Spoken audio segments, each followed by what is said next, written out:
નમસ્કાર, આપ જોઈ રહ્યા છો નેશન પ્લસ ન્યૂઝ. હું છું આપની સાથે હેતલ ભગત.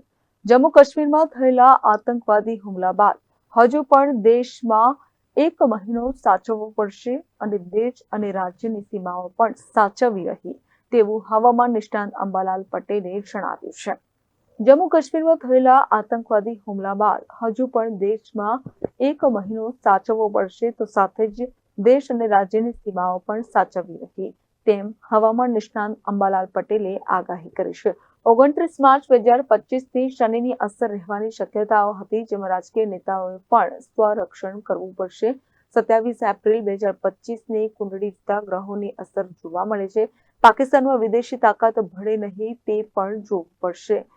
દેશના માનધતા અને જન સમુદાયની સીધી અસર થશે તો રાજકીય ક્ષેત્રમાં પણ આવનાર સમય ખરાબ રહેશે.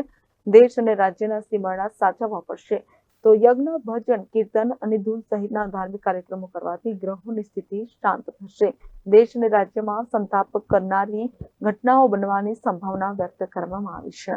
તેનો વેદ છેક બાંગ્લાદેશના ભાગોમાં થઈને લંકા તરફના ભાગો તરફ જાય છે.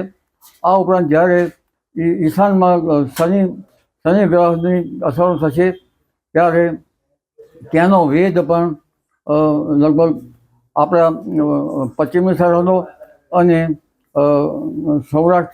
દક્ષિણ સૌરાષ્ટ્ર, ગુજરાત અને કચ્છના સીમાવર્તી ભાગો સુધી આવવાની શક્યતા રહે છે.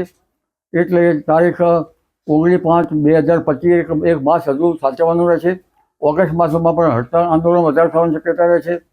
આ ઉપરાંત દક્ષિણ વિથીમાં ગ્રહો છે. દક્ષિણ ભારતની દહન વિથીમાં પણ આગ અકસ્માતના બનાવો વધારે થતા હોય છે. શોકના બનાવો બનતા હોય છે. આ ઉપરાંત બ્લાસ્ટના પણ બનાવો બનતા હોય છે. જંગલોમાં દવ લાગવાના પણ બનાવો બનતા હોય છે. એટલે આગામી સમય અનિષ્ટકારક તો ગ્રહોના આધારે છે જ, જે સાચવવું રહ્યું. પણ જગત ઉપર ગ્રહોની અસર થાય છે. એટલે જગતના ગ્રહોની અસરમાં ભારત પણ બાકાત નહીં રહી શકે અને આસુરી સંપત્તિનો ઉદય, જે નેગેટિવિટી છે એ વધારે છે. આ વખતે સત્વગુણ પ્રજામાં વધે તેવા પ્રજાએ ઉપાયો લેવા યોગ્ય રહે, જેમ કે ભજન, કીર્તન અને સત્વગુણ વધારવામાં. પછી તો યજ્ઞની કૃતિઓ આમાં કામ આપતા હોય તો પણ સારું.